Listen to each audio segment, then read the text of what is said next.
Bonjour et merci de prendre rendez-vous avec l'actualité sur les antennes des médias leaders Truth TV et Watt FM. Vous êtes au tribunal de l'actualité, 4e et avant-dernière convocation de la semaine. C'est un rendez-vous qui est également accessible sur nos plateformes Facebook et YouTube. Je suis Adam Scalet Ouedraogo. Mesdames, Messieurs, bonjour. Bonjour, Monsieur les juges. Bernard Bougouma, Geoffroy Vaha. Bonjour, Président Ouedraogo. Bonjour, Juge Vaha. Bonjour, Madame, Messieurs. Bonjour, Juge Bougouma. Bonjour, Président. Bonjour, auditeurs et téléspectateurs. Après la prise du pouvoir par le MPSR au Burkina Faso, la vague de condamnation et de messages de soutien aux militaires se poursuit. Quel est le regard du Front patriotique pour le renouveau FPR sur cette actualité, sur l'échiquier politique? Quelles sont les perspectives nouvelles qu'ouvre la chute du pouvoir Rochma Christian Kaboré? Le tribunal de l'actualité auditionne ce matin Dr Aristide Ouedraogo. Bonjour et bienvenue. Bonjour, Président. Alors, je l'ai dit, vous êtes le président du FPR. Avec vous, nous allons parler de la situation nationale. Mais avant, nous allons, comme d'habitude, ouvrir cette émission par la première virgule, les avant-propos.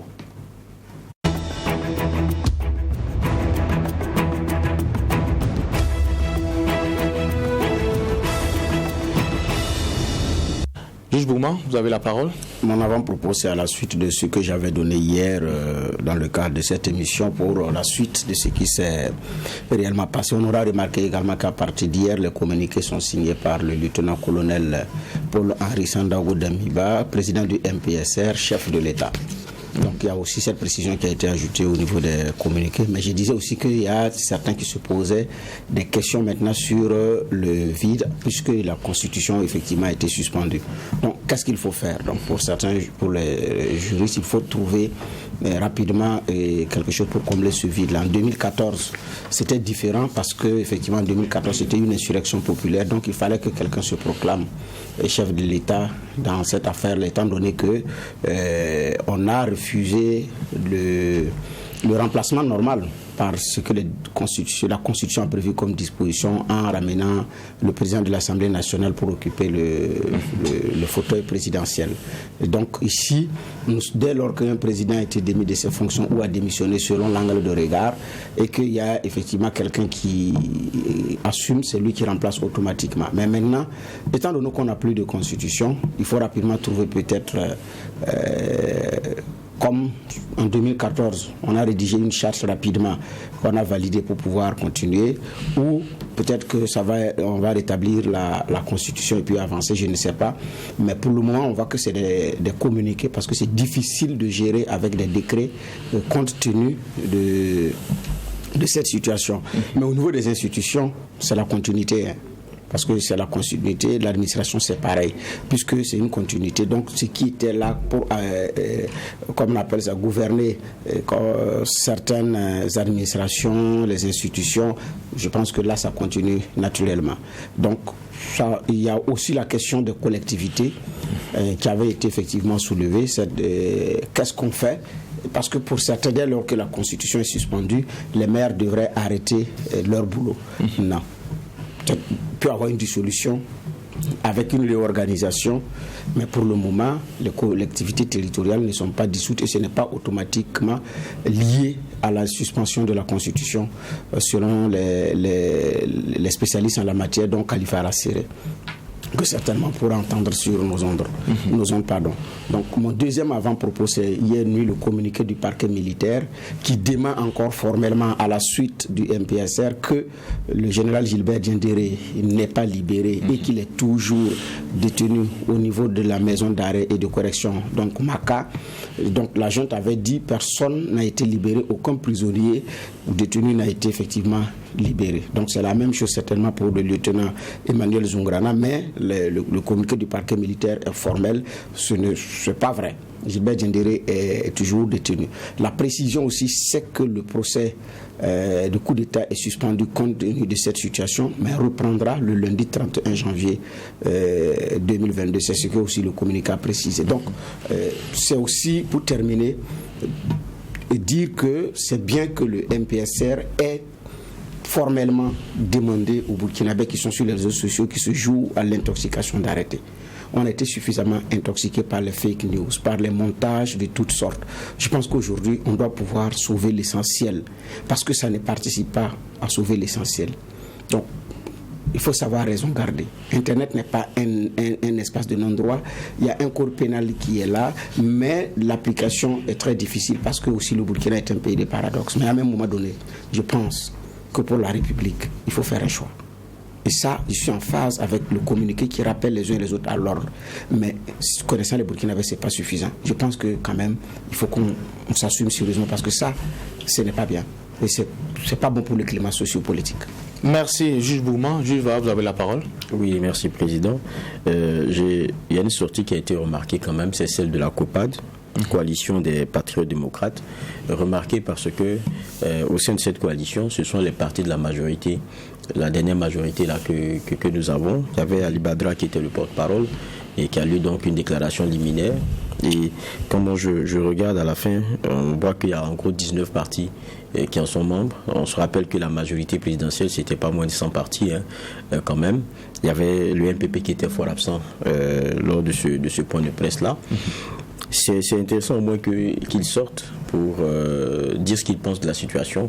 Parce que quoi qu'on dise, on sait que c'est venu stopper net un régime, un pouvoir auquel ils ont participé.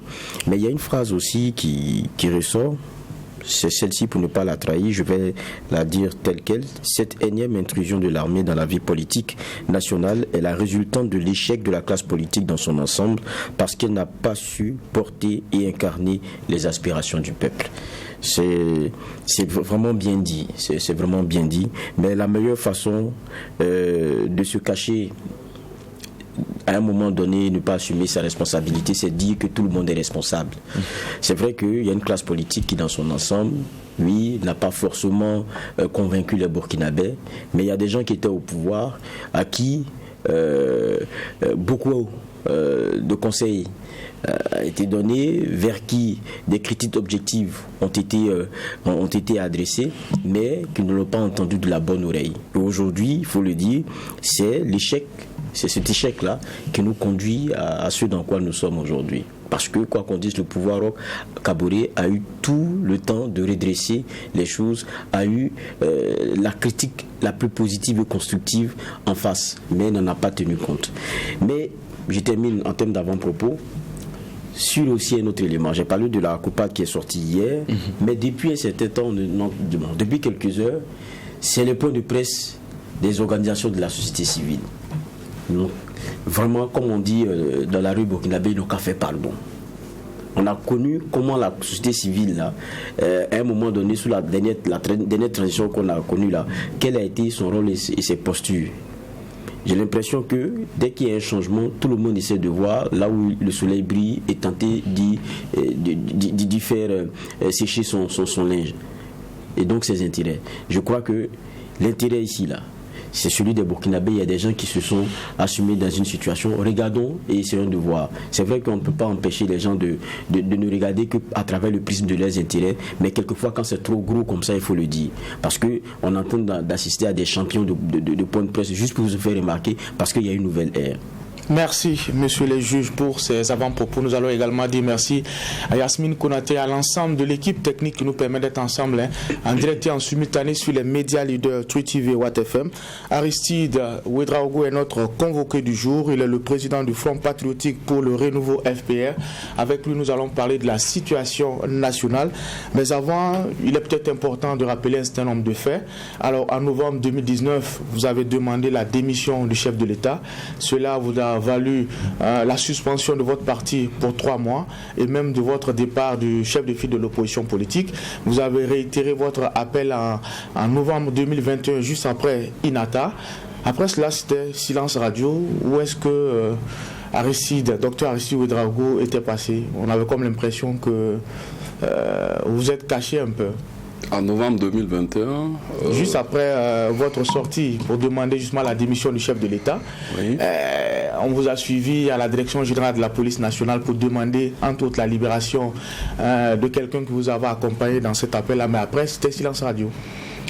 Mais bon, c'est vrai que, Président, moi je vous comprends, mais lorsque on avance les dates novembre 2021, ça peut donner l'impression qu'en fait, il y a un décalage d'une année, mais c'est juste une question de mois, parce que après, on était déjà en fin novembre, hein, vous avez le mois de décembre, le mois de janvier, et nous y sommes toujours.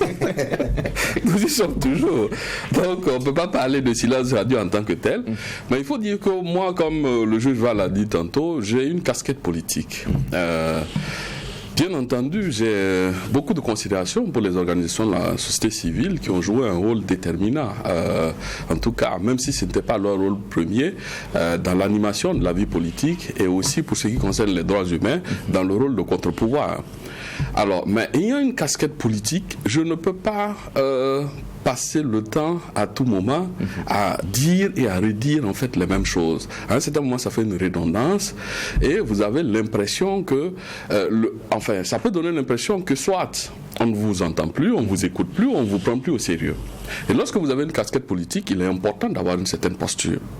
Et si vous avancez quelque chose, ben, il faut laisser le soin également à la population de pouvoir digérer cette chose, de l'intégrer, d'analyser et aussi de vous prendre au sérieux. Voilà pourquoi, ben, et ce que j'ai avancé n'était pas de petites choses, c'était pas vraiment de moindres choses. Et j'ai été cohérent durant tout le parcours du FPR, aller jusqu'à la démission, en fait, demander la démission du président Roch-Marc Christian Kaboré, vous l'avez dit en 2019. En 2020, nous n'avons pas fait la même chose, mais au vu de la dégradation de la situation en 2021, nous avons reprécisé en tout cas notre pensée. Mais ce n'était pas nécessaire de passer le temps chaque semaine de vouloir se faire voir au niveau des médias, ça ne fait pas non plus très sérieux. Donc ce qui a fait que, après avoir dit l'essentiel, ben, il était de bon ton de laisser la place à d'autres acteurs, d'autres Burkinabés qui pouvaient également apporter leur contribution. Voilà pourquoi, à un certain moment, sur 2 mois environ, vous ne m'avez pas réellement senti, mais quand même, ceux qui étaient sur le terrain savaient que, naturellement, j'étais un acteur déterminant avec mes équipes également. D'accord. Monsieur les juges, question de généralité. Avec vos équipes également, qu'est-ce que vous avez fait? C'est vrai que nous sommes au tribunal en fait de l'actualité. Voilà, donc comme je vous l'ai dit tantôt avec mes équipes, donc ce qui va sans dire qu'il s'agissait plutôt, comme c'est du passé, d'une cuisine interne. Et laissons cela en fait au passé. Je pense que c'est plus simple comme ça. Est-ce que réellement vous avez fait quelque chose? Est-ce que vous avez vraiment fait quelque chose? Si nous avons vraiment fait quelque chose, oui. Je pense que c'est vrai que les militaires sont arrivés à prendre leurs responsabilités à un certain moment. Et personnellement, je salue cela. Dès lundi soir, en attendant leur communiqué en fait officiel, en suivant l'évolution des choses, dès la sortie de leur communiqué officiel, toute humilité en fait requise. Je pense également que le FPR a été le premier parti à faire sa déclaration officielle pour apporter son soutien en fait à l'armée burkinabé. Alors, donc, si l'ensemble des forces armées, ou en tout cas la grande partie qui s'est levée pour prendre ses responsabilités, n'avait pas l'impression qu'il pouvait y avoir un soutien, une adhésion populaire du peuple, je pense qu'il n'allait pas aller également dans ce sens. Parce que nous avons pour mémoire également que le peuple burkinabé a démontré qu'il avait une capacité de se dresser, de s'ériger contre des coups de force. En 2015, il y a eu le coup d'État du général Gilbert Diendéré qui n'a pas prospéré. Et à ce niveau, c'est vrai que l'armée a également pris sa responsabilité, mais le fer de lance en fait avant a été le peuple burkinabé. Et dans cette histoire, occulter le fait que nous n'avons pas tiré sur la sonnette en fait d'alarme. Nous n'avons pas joué notre rôle en tant que politique.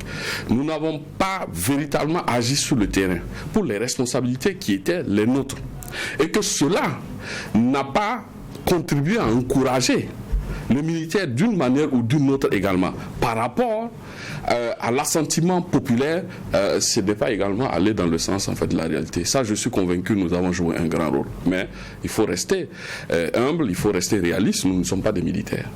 Chacun son rôle. D'accord. Autre question de généralité, vous avez choisi une autre méthode pour demander la démission du président Roch-Marc Christian Kaboré, mais aussi la Constitution, ça a prévu d'autres dispositions. Il y en a qui parlent de pétitions à signer et tout.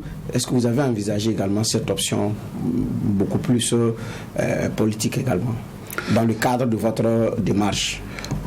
pour les pétitions, non, nous n'avons pas envisagé en fait cela, parce que voyez-vous, lorsqu'on nous parle en fait de démocratie, lorsque la démocratie elle-même, pour tout jeu d'ailleurs, lorsque les dés sont pipés à un certain moment, lorsque le jeu est biaisé, lorsque vous avez l'impression qu'il y a une animation en fait hypocrite, et que quel que soit ce que vous allez faire, il y a déjà une prédisposition en amont tendant à refuter ou à refuser systématiquement, mais ce n'est pas la peine d'aller en fait à l'abattoir. Aller sur des initiatives qui ne vont pas prospérer. Comme je l'ai dit tantôt, je suis un politique. Et le politique également doit l'analyser en tenant compte de l'efficacité et de l'efficience au niveau en fait de ses actions. Donc, en temps opportun, il faut choisir la méthode la plus appropriée à mesure de communiquer et en estimant que la méthode peut porter en fait le plus de résultats.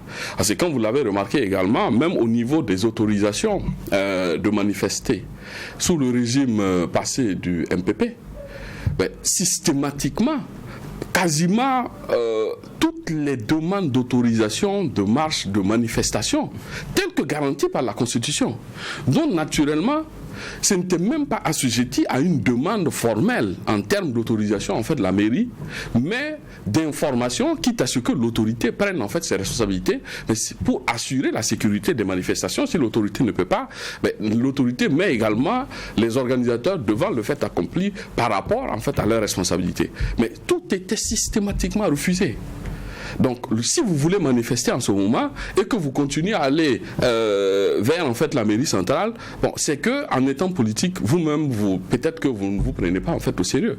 Donc, vous avez vu certainement que dans cette ligne, ce sont les organisations de la société civile qui ont passé le temps à insister, mais le FPR n'est pas allé dans ce sens parce qu'on savait déjà qu'il y avait des prédispositions en fait en amont qui n'étaient pas non plus justes dans l'intention de tout refuser. Et en ce moment, lorsque vous êtes politique, il faut le choix également des méthodes. D'accord. Juge Va. Et je me rappelle que lors de l'un de vos points de presse, parce que vous étiez clair, il faut que le président du Faso, Roch Kaboré, démissionne. Vous disiez aussi l'Assemblée nationale a échoué, donc Alassane Bala Sakandé devrait aussi partir. Vous mesurez un peu on va dire, l'impact que ces mots-là pouvaient avoir. Vous disiez, je retrouve, sur ce point, je prends l'opinion publique nationale et internationale à témoin en affirmant que ma vie ne vaut certes pas mieux que celle des Burkinabés qui sont morts sous l'insécurité, mais si quelque chose de néfaste m'arrivait, je tiens dès à présent le pouvoir actuel ainsi que le régime politique du MPP pour responsable. Comme vous le disiez, il y avait des menaces? Oui, bien entendu. Il y avait des menaces, des représailles également. Au niveau financier, économique, j'en ai subi pas mal. Mais comme je vous l'ai dit en tant qu'homme politique, c'était pas le moment de jouer au plein des chars ou de venir en fait se plaindre, on m'a fait ceci, cela, puisque tu avances dans le combat en connaissance de cause. En connaissance de cause, naturellement, tu devais être prêt également à subir. Mais quant à venir en fait aux exactions physiques, aux atteintes en fait des vies privées, naturellement, nous étions prêts à ce sacrifice. Moi, en tout cas, personnellement, je n'étais pas du tout prêt en fait à reculer. Mais au moins, pour un homme responsable également, si tu meurs par un accident, qu'on puisse savoir que c'est pas un accident de la route. Mais que si tu meurs également au détour d'un certain nombre d'événements, qu'on puisse savoir au moins de quoi effectivement tu en es mort. Voilà pourquoi nous avons avancé en fait ces propos. Voilà. Donc chacun devait faire ce qu'il avait à faire, mais il revenait également à ceux d'en face de faire ce qu'ils avaient à faire. J'ai rappelé, le président aussi en introduction disait quelle était votre position. Le président, il doit partir. Le président de l'Assemblée nationale, pareil. Alors qu'on sait que constitutionnellement, c'est vrai, il y avait ceux qui demandaient le départ du président, mais sur la suite, il restait un peu, il n'allait pas un peu plus loin que ça. Pour vous, on avait l'impression qu'on sortait carrément du cadre qu'on avait. Ça veut dire que c'est tout un régime que vous ne vouliez pas. Est-ce que, avec l'arrivée des militaires, vous vous dites pas que vous trouvez votre compte à la fin, ou bien vous êtes encore réservé? Non, je ne suis pas réservé du tout. Trouver mon compte parce que je sais que le régime du MPP, en tout cas, est dorénavant appelé l'ex-régime en fait du MPP. C'est un nouveau régime qui est là, qui s'est affirmé dans ce sens. Comme le juge Bouma l'a dit, il y a des signatures officielles en termes en fait de chef d'État. Alors, pourquoi en son temps avoir demandé effectivement non seulement la démission du président du Faso et prendre l'opinion publique en fait nationale et internationale à témoin que cette démission devait être suivie de celle du président de l'Assemblée nationale. Comme je vous l'ai dit, je suis un homme politique assez avisé et très analytique. C'est assez simple. c'est compte tenu du contexte national. Parce que lorsqu'on parle de retour, et même les organisations internationales telles que la CEDEAO doivent en tenir compte. Parce que c'est comme on le dit, en français, un mot n'a de sens que dans son contexte. Donc à chaque situation, il faut contextualiser. Si vous sortez hors de contexte, vous risquez de perdre de vue, en tout cas un certain nombre de paramètres essentiels dans votre analyse. Il va sans dire que votre conclusion peut être influencée et elle peut être en fait erronée. Alors, revenons en fait à l'essentiel. Dans notre contexte actuel, la Constitution nous dit qu'en cas de vacance de pouvoir, le président de l'Assemblée nationale assure la continuité de l'État en tant que président, chef de l'État, mais pour une mission bien précise à lui confier par la Constitution. La mission est laquelle? Au bout de 90 jours, dont notamment de 3 mois, il doit organiser des élections. C'est telle est sa mission. Ce n'est pas pour assurer la continuité de l'État en tant que président du Faso, ad vitam aeternam, pour une année, 2 ans ou même 6 mois. L'intention de la Constitution, parce qu'au moment où on concevait cette Constitution, il n'y avait pas ces velléités djihadistes, terroristes au niveau du Burkina Faso. C'était en période de paix que naturellement cette constitution a été conçue. Mais ceux qui l'ont conçue également, tout en les saluant pour le travail gigantesque qui a été abattu, n'ont pas intégré ces données de déstabilisation en fait, du territoire. Donc, si nous sommes dans une période où vous confiez le pouvoir au président de l'Assemblée nationale et dans les mêmes 3 mois, il se retrouve dans l'impossibilité d'assurer les élections, on se retrouve encore dans une situation de vide constitutionnel. Il ne peut pas continuer, puisque la Constitution même ne l'autorise pas à poursuivre au-delà de 3 mois. Là où se trouve le problème. Donc autant, justement, constater déjà l'état de fait que les élections ne peuvent pas se tenir, et si les élections ne peuvent pas se tenir, par voie de conséquence, le président de l'Assemblée nationale ne peut pas non plus assurer les élections. Et si les patriotes est responsable, autant qu'il suive sa démission avec en fait le président du Faso en même temps.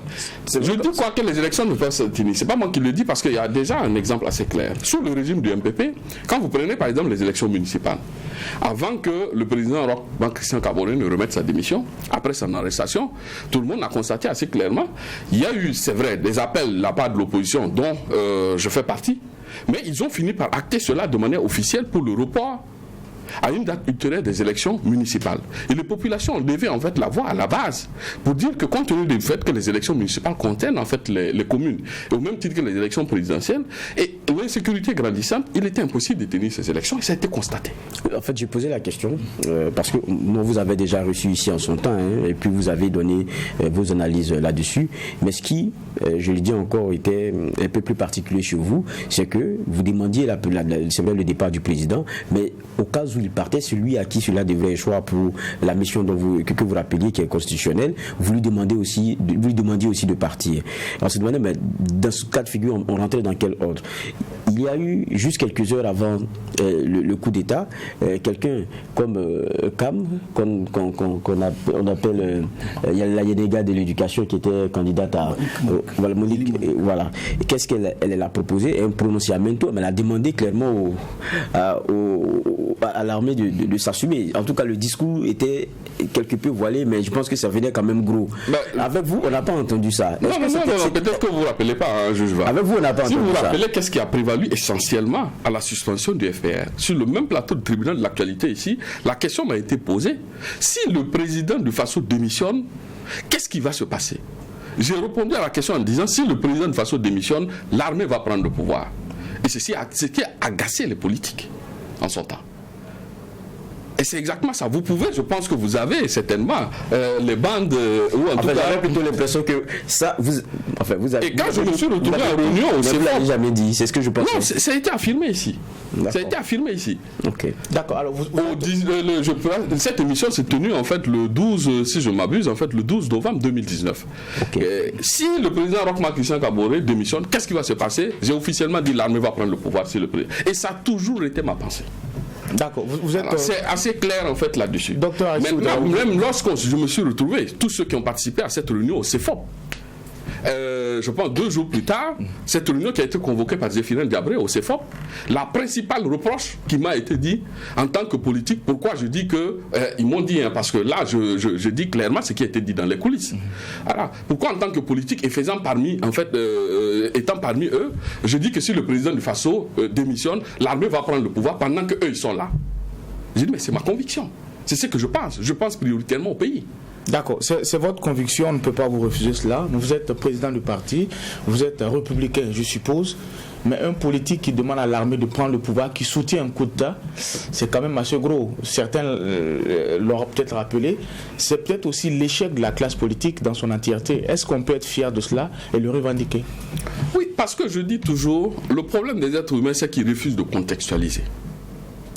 Si je marche normalement et que demain je marche avec des béquilles, on doit tenir compte du fait que je marche avec des béquilles liées peut-être à un événement circonstanciel ou conjoncturel jusqu'à ce que je remarche en fait normalement. Mais à tout moment, c'est-à-dire que la plupart du temps les êtres humains, et particulièrement les Noirs, ce que je constate, les gens n'aiment pas les changements. Ils préfèrent rester sur leurs habitudes. Ce qui nous tue en fait à petit feu. Il faut toujours contextualiser. En tant que politique, je serai fondamentalement contre. Et par principe, la prise de pouvoir par les armes, je ne peux pas l'encourager. Mais en chaque situation, il faut contextualiser. Et c'est dans le même sens de contextualiser que les gens ont estimé, au travers de toute l'Afrique, en tout cas francophone, notamment en Afrique de l'Ouest, que les sanctions qui ont été prises à l'endroit du Mali, la situation est constatée, elle est véridique. Mais il faut l'intégrer dans le contexte. En intégrant dans le contexte, on estime que ça a été des sanctions disproportionnées. Certainement des sanctions, oui, mais des sanctions assez lourdes. Revenant dans le cas particulier du Burkina, lorsque vous avez un groupe de militaires assoiffés de pouvoir, qui prépare dans l'ombre un coup, dans l'intention de déposer un président de la République pour s'accaparer du pouvoir en fait d'État, avec pour seul motif, parce qu'eux ils ont envie de venir au pouvoir, ça c'est condamnable de manière définitive. Mais pour le cas particulier de Burkina Faso, nous sommes dans une situation, notamment d'insécurité, où vous savez que quand on prend par exemple les hommes de médias, ils sont organisés en fait en syndicats et même d'autres organisations, corporations professionnelles. Lorsqu'on les touche, vous allez voir tout de suite que par exemple, les journalistes sont tous à leurs intérêts, vont se mettre en fait ensemble pour rappeler en fait à l'autorité politique, y compris au président de la République, ah ici là c'est pas comme ça, ainsi de suite, il faut en tenir compte. Mais quand vous prenez les corps militaires, de par la fonction et la discipline de rigueur requise, ils n'ont pas cette possibilité de s'exprimer. Malheureusement, ce qui fait que lorsque la goutte d'eau ou la mayonnaise monte jusqu'à un certain niveau, on assiste à une prise des armes.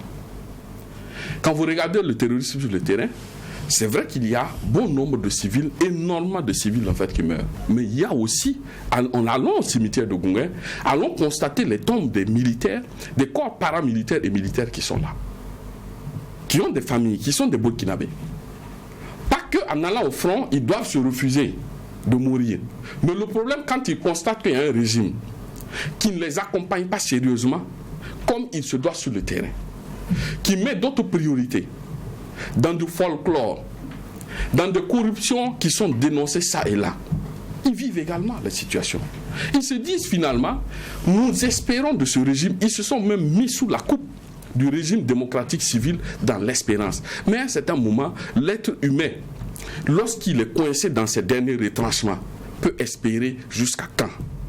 Vous et moi réunis en tant qu'être humain, si on nous coince dans nos derniers retranchements, je vous assure que par moment, le comportement de l'être humain, même souvent avec beaucoup de regrets, on peut nous étonner. C'est ce qui a conduit les militaires à prendre les responsabilités. C'est le contexte et la situation qui fait que, toujours dans le fait de se projeter dans l'avenir, nous on se dit que mieux vaut les soutenir, comme l'a dit le juge Va, en pensant prioritairement au Burkina Faso, parce qu'on souhaite que cette situation se redresse. Mais que le militaire veut rester en fait au pouvoir, reste au pouvoir ad vitam aeternam, ce n'est pas notre logique. D'accord. Oui, juge. Bon, donc je vous prends au mot pour se projeter dans l'avenir, parce que c'était la suite de ma question.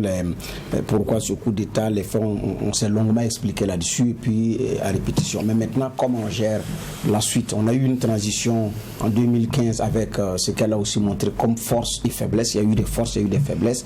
Alors, pour la transition qui commence, comment est-ce que vous voyez la suite? Parce que ça aussi, c'est pour se projeter dans l'avenir.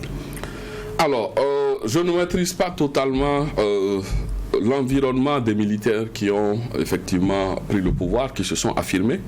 Je ne sais pas s'ils ont... il peut y avoir, c'est assez rare, mais il peut y avoir des militaires qui ont une culture politique également assez pointue. Notre pays en a démontré. Mais je ne sais pas s'ils ont également une expérience de la transition passée. Moi, j'ai été en fait un des acteurs. Naturellement, je n'ai occupé aucun poste au cours de la transition de 2014 à 2015 en fait passé, mais j'ai été un acteur en tout cas de proximité. J'ai suivi le processus. Comme il l'a si bien dit, il y a eu en tout cas pas mal d'erreurs que nous avons ça et là en fait déplorées. Alors, le bien fondé, c'est que de par la ténacité du peuple burkinabé, nous sommes sortis, on a connu le bout du tunnel avec l'organisation des élections qui a porté le président Roch Marc Christian Kaboré en fait au pouvoir. Pour la suite, il va sans dire naturellement que les militaires, il est indispensable que les militaires s'entourent de personnes assez expérimentées, qui ont connu certainement soit l'expérience de cette transition ou des personnes assez averties pour qu'on puisse se projeter. Dans l'immédiat, les institutions, comme ils l'ont dit, l'administration continue de fonctionner, certaines institutions fonctionnent, mais par exemple l'Assemblée nationale est à terre. On ne peut plus parler des députés, ça n'est plus possible. Mais est-ce qu'il reviendra au chef de l'État de continuer de gouverner le pays par ordonnance? C'est-à-dire qu'il s'assoit seul. Le peuple n'a pas la possibilité de légiférer. Il n'y a pas de loi émanant effectivement de représentants du peuple. Même s'ils ne seront pas votés, il reviendra simplement au chef de l'État dans le palais présidentiel de prendre les décisions. Je décide tel décret aujourd'hui, ainsi de suite. Bon, à partir de ça, pendant combien de temps? Est-ce que ça va nous aider? Même si on ne peut pas revenir dans une situation constitutionnelle normale comme avant, il faut établir en fait les bases en sortant une charte de la transition, forcément, en allant d'abord dans un processus de transition, une charte de la transition qui va compléter la Constitution, et cette charte, effectivement, doit intégrer non seulement les aspirations du peuple burkinabé et tenir compte de la réalité démocratique. Et cette charte doit également reconnaître de manière officielle le pouvoir en fait du MPSR, voilà, pour assurer en fait la continuité en fait à ce niveau. Donc, mais en 2014, la manière dont ça a été fait, je ne suis pas sûr que ça sera fait comme ça. Parce qu'en 2014, vous avez vu que lorsque le président Blaise Compaoré est parti, on s'est d'abord retrouvé dans un premier temps, il n'y a pas eu de président de la République, entre les forces vives, ce qui a connu pas mal de tergiversations, dans le sens de s'entendre d'abord au préalable sur une charte, et laquelle charte a établi les conditions même pour être président de la République, être également la mise en place du gouvernement, du CNT, ainsi de suite. Alors maintenant, cette fois-ci, je ne pense pas qu'on risque d'aller dans ce chemin, mais en finalité, ça risque pratiquement d'être la même chose. En 2014-2015, il y a d'abord eu un groupe qui a travaillé sur la charte de la transition qui a été adoptée et présentée au Burkinabé à la Maison du Peuple. La suite, on la connaît, il y a la mise en place du Parlement de la transition, le CNT et tout. Alors pour vous, est-ce qu'il faut mettre en place cette structure qui va travailler à établir la charte et qui va servir d'office de Parlement de la transition, ou bien ça va être ou bien c'est le schéma de 2014-2015 qui paraît mieux, où il y a des gens qui ont rédigé la charte de la transition après que leur boulot s'est terminé. Certains ont continué en tant qu'homme politique comme Ablassé Ouedraogo, mais d'autres en tant que techniciens dès que c'est fini pour aider à régler sur les questions de droit et tout. Dès que c'est fini, ils se sont retirés. Notre mission s'est terminée et puis ils se sont plus mêlés de quoi que ce soit à la transition, ils sont repartis à leurs activités et puis la vie a continué. Alors, est-ce que ce même schéma ou bien un autre schéma et qui pourrait être lequel? Déjà, ce que j'ai constaté sur le terrain, c'est qu'il y a lieu de préciser, c'est qu'en 2014-2015, les intérêts individuels et personnels ont primé sur non seulement la continuité de l'État, et aussi sur le devenir en fait de la République. Ce qui a conduit en fait certains à estimer de gauche à droite que la transition, ou en tout cas l'insurrection, n'a pas été en fait achevée. Je souhaite pour cette fois-ci qu'il y ait en tout cas, on puisse placer l'intérêt de la nation en avant, avec pour priorité des priorités le retour des populations déplacées. Concrètement, comment on fait? Voilà. Comment et on fait de la sécurité. Concrètement, comme il y a une autorité qui est là, sans pour autant vouloir dire à cette autorité ce qu'elle doit faire, je pense que la priorité est de ne pas laisser un vide, parce que nous sommes en situation d'insécurité. J'ai déjà des nouvelles, je pense comme vous aussi, hier ou avant-hier, il y a eu également en fait des attaques. Donc il y a une priorité qui est là. On ne peut pas passer le temps dans des tergiversations entre la société civile et la classe politique. Il faut déjà donner les grandes lignes en donnant un semblant de gouvernement, parce qu'il y a tout de suite la communauté internationale qui va se braquer. Et à partir de là, il faut également établir une charte de la transition, parce que la Constitution n'étant plus là, qui va compléter les dispositions de la Constitution, parce qu'il y a un vide. Les dispositions de la Constitution ne suffisent pas. Il y a un certain nombre d'éléments qui n'ont pas été prévus. À partir du moment que ça complète, le processus peut être huilé et déroulé en fait progressivement. Voilà ma vision personnelle. Pour une durée de combien de temps? La durée, comme je l'ai dit, j'ai mon idée et moi et mon parti. C'est l'idée de M. Ouedraogo que nous voulons entendre. Oui, je suis d'accord, mais en toute chose, il faut également la considération et du respect. Je pense que même les autorités actuelles ne peuvent pas dans l'immédiat imposer en fait une durée quelconque. Il faut aller dans un processus de concertation. Mais à mon avis, 6 mois, 1 année, dans la situation actuelle ne serait peut-être pas raisonnable. D'accord. Docteur Aristide Ouedraogo. Oui, allez-y. Je vous laisse préciser votre question. Parce que M. Ouedraogo dit qu'il est politique et il est analyste. Donc il fait des projections. Mais là, je ne sens pas la projection. Vous êtes en avare en parole quand il s'agit de ces questions. Non, je peux vous assurer que nous sommes en fait en projection. C'est juste des questions. Mais il faut le dire. Non, dans la société... Mais je vous sens avec beaucoup plus de réserve, sans me substituer au chef de l'État. Non, nous savons que vous ne pouvez pas vous substituer au chef de l'État. C'est ce que vous avez comme fond de pensée qui nous intéresse. Mais je l'ai précisé au minima en disant, nous pensons que un processus transitoire de 6 mois, 1 année serait insuffisant. Il faut combien de temps? Voilà. Maintenant, acceptez également que, étant homme politique, comme vous l'avez dit, c'est-à-dire que chaque chose vient à son temps. Ce n'est pas tout qu'il faut vider le même jour automatiquement parce qu'on vous pose la question. Ce n'est pas possible. D'accord. Docteur Aristide Ouedraogo est notre convoqué du jour. Il est le président du Front patriotique pour le renouveau FPR. Alors, on connaît votre position par rapport justement à ce coup d'État-là. Pour beaucoup, c'est un recul démocratique. Pour certains, toute crise est opportunité. Et sur le plan politique, ça va permettre un nivellement des valeurs. Quelle est votre lecture par rapport à cela? Oui, forcément, parce que pour nous déjà, je parle de votre dernière question, le nivellement en fait des valeurs, ce qui a inspiré notre combat politique d'abord, dès les premières sorties du FR, nous avons estimé que le système démocratique dans lequel on se retrouve à l'heure actuelle ne peut pas permettre et servir durablement la nation burkinabé. Parce que, comme le juge Val l'a dit, pour ceux qui se sont réunis en fait en conférence de presse, les partis politiques de l'ex-majorité, ils ont reconnu qu'il y a eu une faille quand même du système démocratique et de la classe politique à un certain moment. Et il faut se dire que depuis la construction en fait de Burkina Faso, on a plutôt installé, à partir surtout de la constitution de 1991, dont le président Blaise Compaoré était le principal commanditaire de cette constitution, du reste. On a eu pratiquement une constitution, un système démocratique taillé sur mesure pour servir des clans, des intérêts individuels. C'est vrai que ça sert en même temps la nation, mais on ne sent pas cette impartialité de la démocratie dans le sens de servir l'intérêt général, comme le veut par essence une loi qui a un caractère impersonnel. Si on parle de recul démocratique aujourd'hui, ouais, ce sont uniquement des jeux de mots et de la théorie purement et simplement.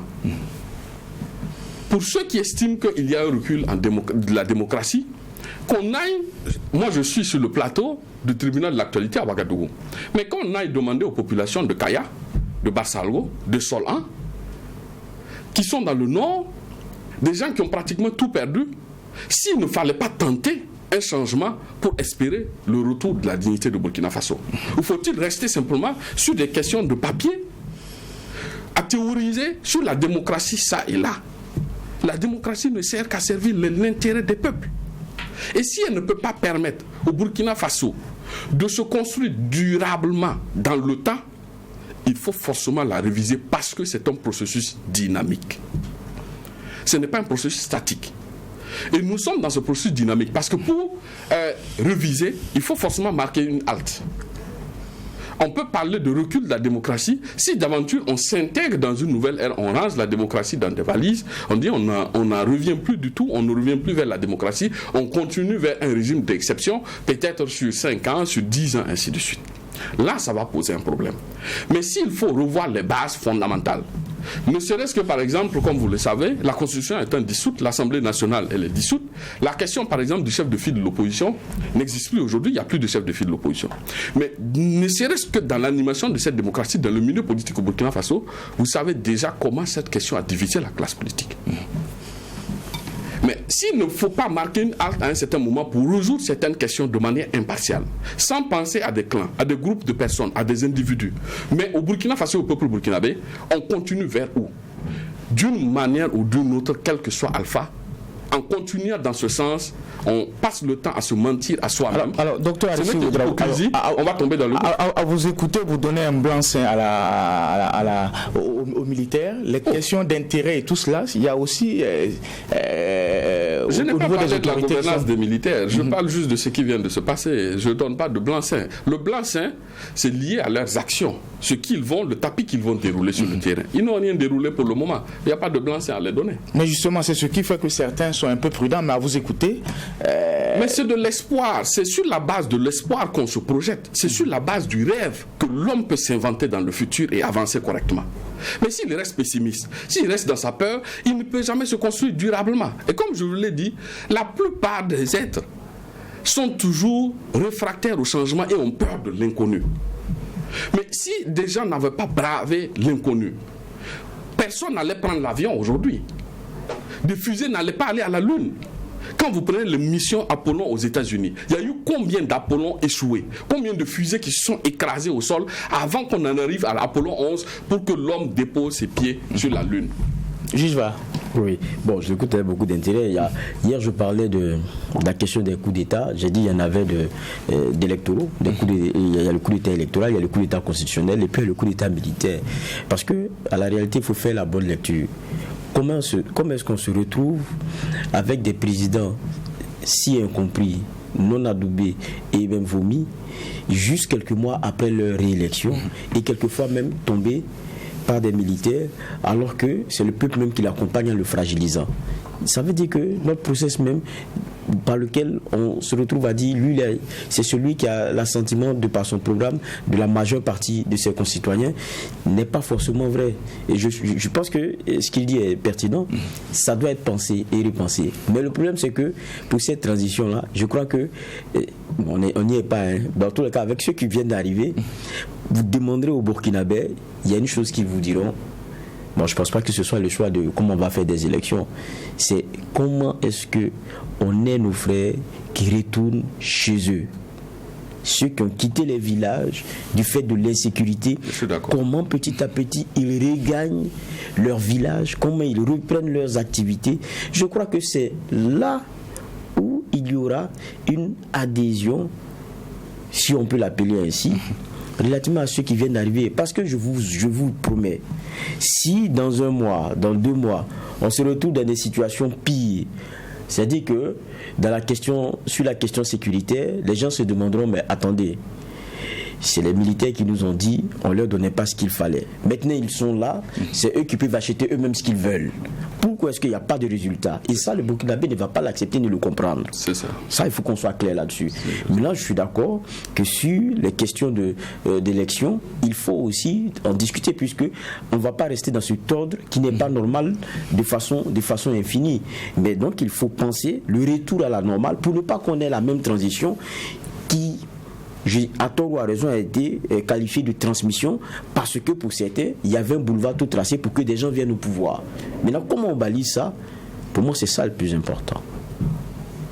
Je suis entièrement d'accord, parce que quand vous regardez notre système électoral, je l'ai décrié sur les plateaux, même sur ce plateau ici, pour les dernières élections présidentielles et législatives que nous avons connues, mais comme il y avait des intérêts à prendre, c'est ça qui est nocif. Les Burkinabés ont accompagné le processus comme un nid d'abeilles, surtout ceux qui voulaient se faire élire. Et on s'est retrouvé avec quoi? 1 650 000 Burkinabés qui ont voté le président de la République sur plus de 20 millions de personnes. Pour un système démocratique, sans pointer du doigt qui que ce soit. Mais ça doit nous conduire à nous poser des questions pour marquer une halte dans le fait de repenser le système au profit de nous-mêmes, pas pour ressembler à un autre pays, en fonction de nos propres réalités.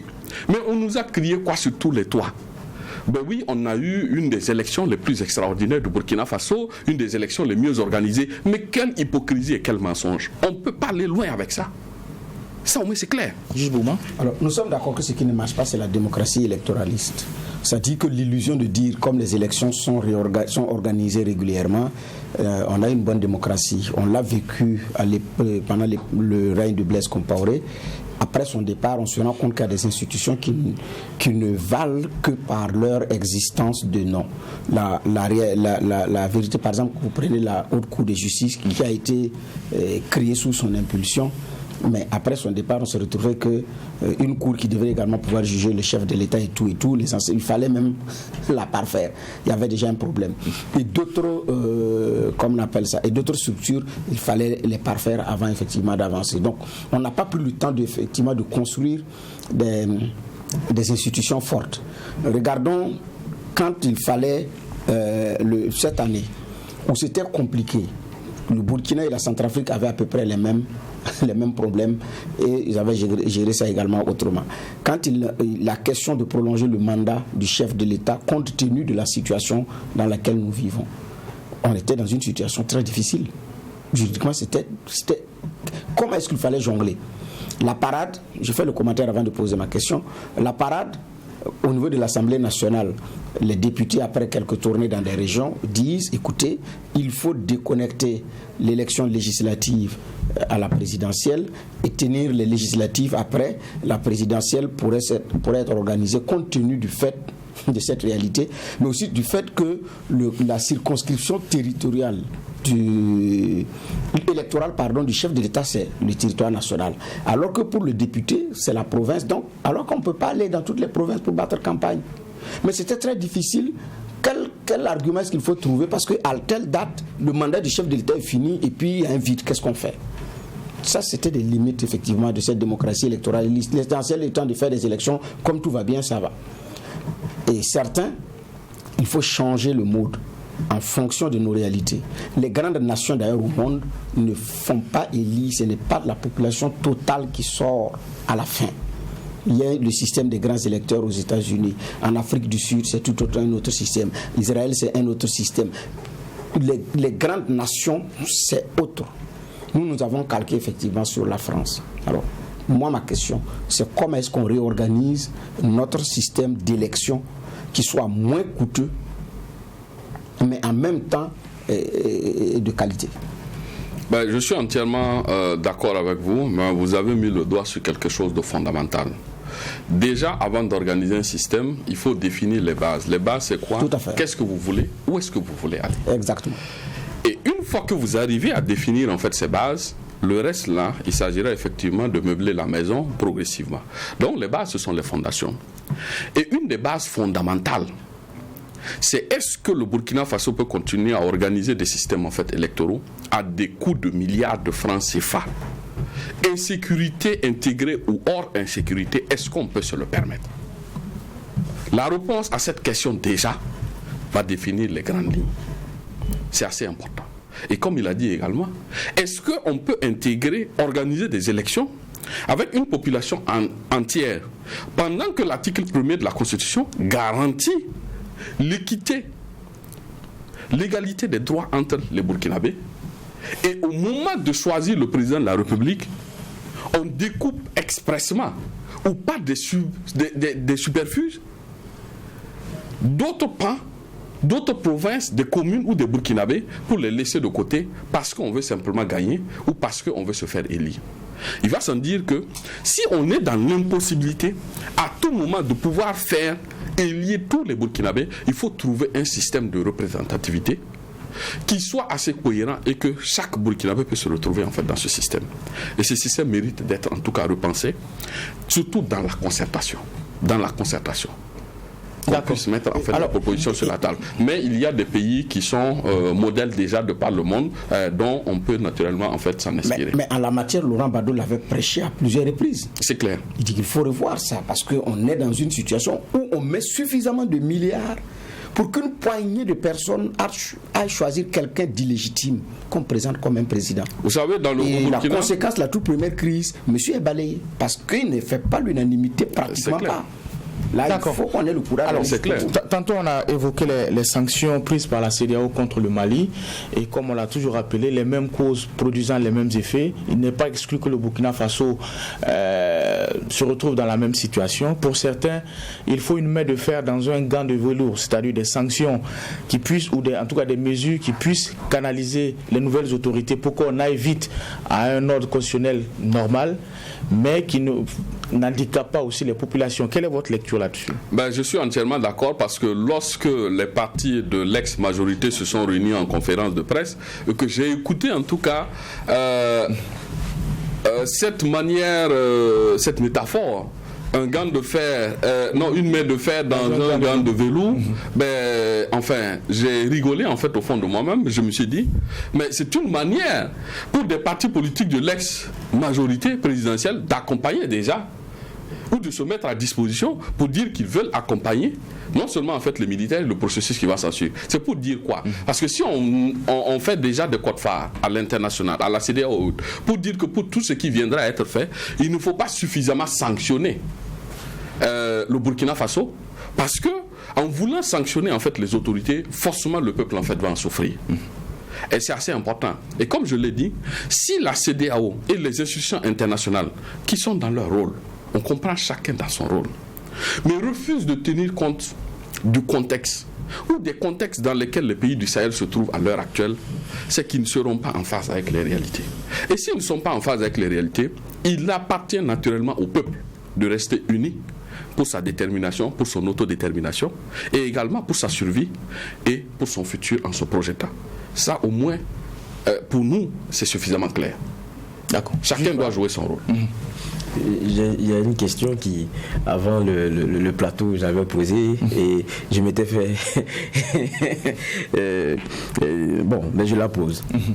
On vous avait vu à un moment donné avec je pense à un agent de police démissionnaire. Un commissaire de police. Officier. Voilà, officier de police démissionnaire.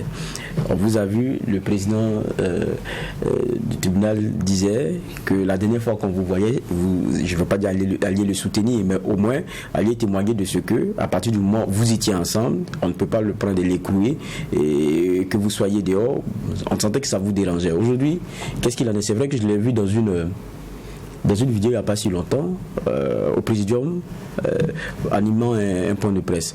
Comment s'est fait cette connexion? Parce que nous, au départ, on s'est dit, mais vous êtes purement politique. Vous vous retrouvez sur la même table avec un agent de police et qui parle de son engagement et tout. Et aujourd'hui, qu'est-ce qu'il en est? Déjà, je veux partir à partir de la connexion. On peut me croire ou ne pas me croire, mais ce n'était pas du tout un ami de longue date, ni un promotionnaire. Ce ne s'est pas fait sur la base d'une simple amitié, dans l'intention de se retrouver en conférence de presse pour embrouiller le peuple burkinabé. Moi, je menais mon combat, également en tant que, comme je l'ai dit, homme de terrain, étant au niveau des forces paramilitaires, donc officier. Il a vécu la situation en fait de près, et il avait en tant que burkinabé son sentiment personnel. À un certain moment, c'est au travers de lui, ses décisions, de rentrer en contact avec un certain nombre de personnes pour demander à rentrer en contact avec moi. Il n'était pas à Ouagadougou, il était à Bobo-Dioulasso. Et c'est comme ça que la connexion est partie. Naturellement, on ne peut pas se jeter à l'eau automatiquement. Il y a eu des préalables, nous avons discuté, on s'est évalué en fait mutuellement, et nous avons arrêté de commun accord ce qui pouvait nous convenir. Mais j'avoue que la conférence de presse qui a été faite en fait ce jour a été mon initiative personnelle. C'est vrai qu'en termes humains, on parle de soutien, j'ai voulu le soutenir, oui. Mais moi, je ne le conçois pas ainsi, je le conçois en termes de responsabilité. Quand je suis allé à la direction générale de la police, et je salue au passage la réaction, effectivement, des policiers au niveau de la direction générale de la police également, qui ont été professionnels, qui sont restés professionnels, qui ont produit leur communiqué après. Quand je suis allé, c'était dans l'intention de le dire, un homme ne fuit pas par rapport en fait à ses responsabilités. Il ne se débine pas. J'ai eu l'initiative de la conférence de presse. Immédiatement après, des représailles ont été diligentées, ont été déclenchées, et sa vie était sérieusement menacée. Et compte tenu du fait que sa vie était sérieusement menacée, ce que je ne pouvais pas concevoir, c'est qu'il puisse être arrêté en dehors de tout processus judiciaire. Qu'on ne lui notifie pas, et qu'on tente de l'enlever ou ceci, cela, en tout cas pas des méthodes détournées, parce qu'en ce moment, on pouvait le retrouver un beau matin ou apprendre qu'il est mort d'une certaine manière. Et lorsque ce processus en fait arrive, il ne faut pas perdre du temps. Il faut naturellement faire savoir que la vie d'un tel en fait est en danger. Et s'il y a lieu de procéder maintenant à une détention, de la transformer en une détention officielle, il fallait également m'intégrer parce qu'en toute responsabilité, j'estimais que si c'était en tout cas pour les causes qu'on nous signifie, si moi je n'avais pas en tout cas à subir ce qu'il devait subir, peut-être en nous notifiant cela, mais qu'on le notifie en fait assez clairement, que le processus soit clair dans toute la clarté. Voilà, c'est ce qui a prévalu. Mon intention. Maintenant, au niveau de la direction générale de la police, ce qu'ils ont dit, c'était vrai. Je ne tiens pas à mentir. Voilà. Donc, ils m'ont demandé de repartir. Après vérification, effectivement, il s'est avéré qu'il n'était pas détenu dans ses locaux, mais c'était des éléments de la garde présidentielle qui étaient vraiment derrière lui. Aujourd'hui, sa vie est sauve. Il est sain et sauf. Il est au Burkina Faso. Je pense qu'au jour d'aujourd'hui, il est même en fait à Ouagadougou. Hier même, il était une conférence. Voilà, donc pour ses déplacements. Pour la conférence de presse hier, j'avoue que je l'ai également suivi, mais je n'étais pas un instigateur. Donc, ne pensez pas que c'est un élément parce que c'est un promotionnaire. Donc, en tant que politique, c'est moi qui tire des ficelles. Il n'en est rien du tout. Jules Bouma, dernier commentaire ou dernière question à notre invité? Non, moi, je n'en ai pas. D'accord. J'ai donné ma question joker, donc c'est bon pour moi. Merci, monsieur Aristide Ouedraogo. Vous êtes le président du Front Patriotique pour le Renouveau FPR. Avec vous, on a parlé de la situation nationale et vos convictions et comment vous concevez en tout cas la suite de ce qui a été enclenché depuis lundi au Burkina Faso avec la prise du pouvoir par le MPSR. On a eu vos clés de lecture. Merci d'être passé à la barre du tribunal de l'actualité. Merci, monsieur les juges, pour les clés de lecture. C'est ici qu'on va mettre un point final à la présente émission. On se donne rendez-vous demain pour la 5e et dernière convocation de la semaine. Mais en attendant, restez fidèles au programme des médias leaders True TV et Watt FM.